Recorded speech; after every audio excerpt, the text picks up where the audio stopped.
didn't see you there. I'm just enjoying some lentil soup with kale. It's delicious. We could talk all day about how kale's a superfood, but that's not why you're here.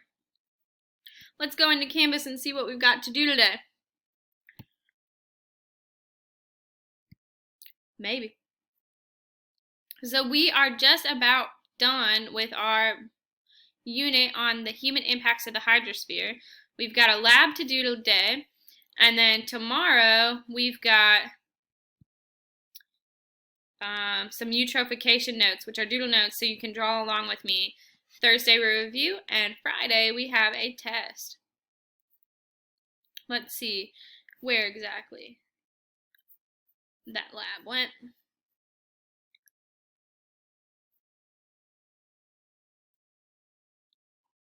I hope I remembered to save it.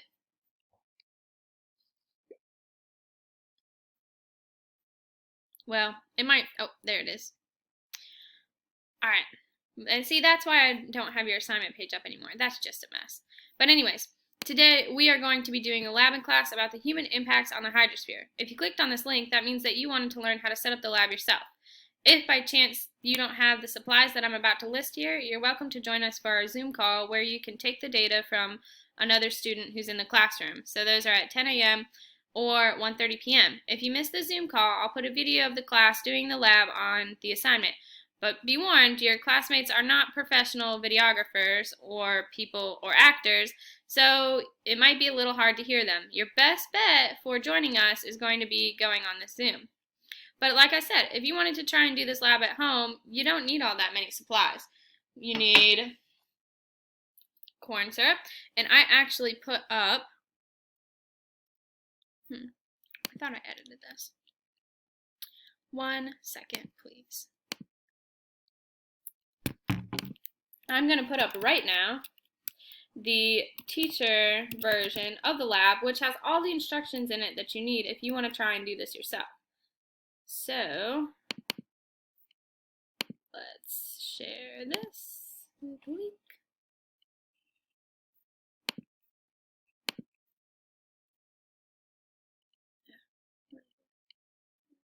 Oh, there it is. I apparently didn't save it. So, never mind. We're just going to click save right here. And here's the lab guide that I was just on. That's going to help you set up your lab. Now you could read all this information, and it gives you a little bit of background about the pollution or how the lab came to be. It gives you the standards that we deal with, we're learning in Earth Environmental Science, evaluate the water resources or the human impact on the hydrosphere. You got some essential questions, but right here's where we're going to get started.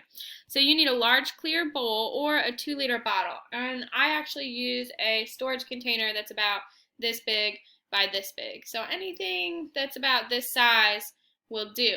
Or just a bowl that's clear, like a bowl that you might mix stuff in. You need tap water to fill the bowl, food coloring, gravel, which I don't actually use, and then these are hazardous chemicals. They are food coloring, which is at the lab with at the school, so I don't actually have that with me. You need vegetable oil, and you need corn syrup, light or dark, and you need some baking cocoa. Okay?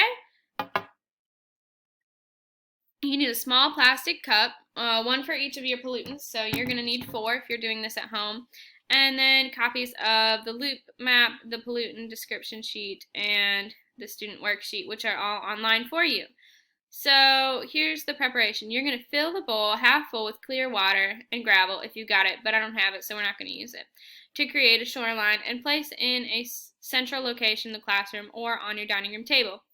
That bowl is going to represent a lake. And the lake, if you look at the map, is surrounded by all kinds of residential and local things. And it's also got some streams feeding into it. You're going to consider the types of pollutants that might be in this lake. That's something I want you to think about. So what might already be there? Can you identify whether they're a point source or a pollutant where you know where it's coming from? Or if they're a non-point source, where it could come from many things, so you're really not sure who exactly caused the pollution. Okay, so now you are going to take your small cup of water, and you'll have 4. You're going to fill it up like halfway with water. And you're going to put a little bit of each of your pollutants into the water. So a little bit of corn syrup, a little bit of vegetable oil, a little bit of baking cocoa, and a little bit of food coloring. And you're going to see how each of them interact with just that water right there. Okay, now each of the things like this is what we call, each of the pollutants has a classification of a pollutant that it actually stands for. So our pesticides and fertilizer, we call those water-soluble pollutants, and those would be like your food coloring in your cup. Now your LNAPLs stands for, let me remember, pollutant list. So your water solubles are like your fertilizer, and that's going to be your food coloring. Your light non-aqueous phase liquids are less dense than water, so we learned that less dense means they float. And these can be things like gas, jet fuel, oil, benzene, toluene, anything that floats. So, but doesn't mix with water. That's going to be this right here. Alright, now your dense non-aqueous phase liquids are going to be your things that don't dissolve in water, but they're also denser than water. These toxic chemicals sink and form pools at the bottom of the aquifer or freshwater system. That's going to be your corn syrup. And then lastly, and I would encourage you to keep reading through these because it's got some examples around North Carolina of these pollutants and how they got into systems. And your cocoa powder is going to stand for our sediments. So sediments are soils that are transported in water. The leading water quality problem in many waters is sediments coming from stormwater runoff. Construction sites can be a significant source of these sediments, as can bare spots on lawns and stream banks. The particles in the sediments may be suspended in the water, making it look cloudy or turbid, we learned, or settle on the bottom over time. They make it difficult or impossible for aquatic plants to grow and can destroy aquatic habitats because they're blocking the light.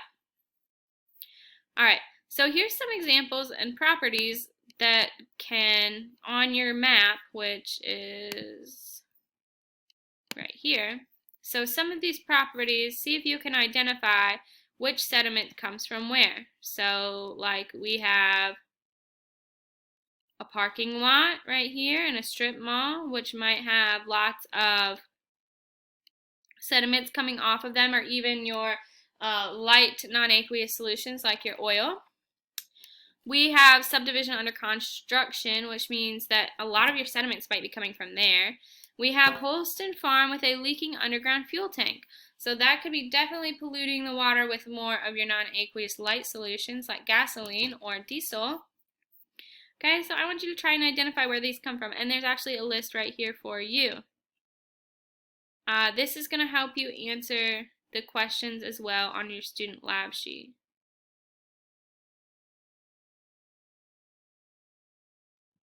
Question number 4 on your student lab sheet asks what happens to your chemicals. So where are they going when you put them in your little cup of water? Eventually, you are going to talk about, you're going to put all of your polluted chemicals from the cup into your big lake system and see what happens as they mix. You're going to write those observations down and answer the questions on this post-lab sheet. Remember to use this, you may go File, make a copy, and make your own copy to type. For this one, you're just going to pick one of the properties and then answer the questions. And pick a pollutant and answer the question. Observe what happens to your pollutant. Locate your property on the map. Describe how your pollutant might travel. Based on the behavior of a pollutant in the water, how do you think scientists would try to remove it? What do you think? When instructed, pour the cup into Loop Lake. Good. And that's it. Alright, so that's the breakdown of the lab if you wanted to do it yourself, or even if you wanted to have all the chemicals, all of the supplies ready to do it along with us in class. That is absolutely fine. Have a great day, guys. Like I said, doing this by yourself is optional, though very suggested because it's going to be helpful for your understanding of human impacts on the hydrosphere. Alright, guys, have a great day.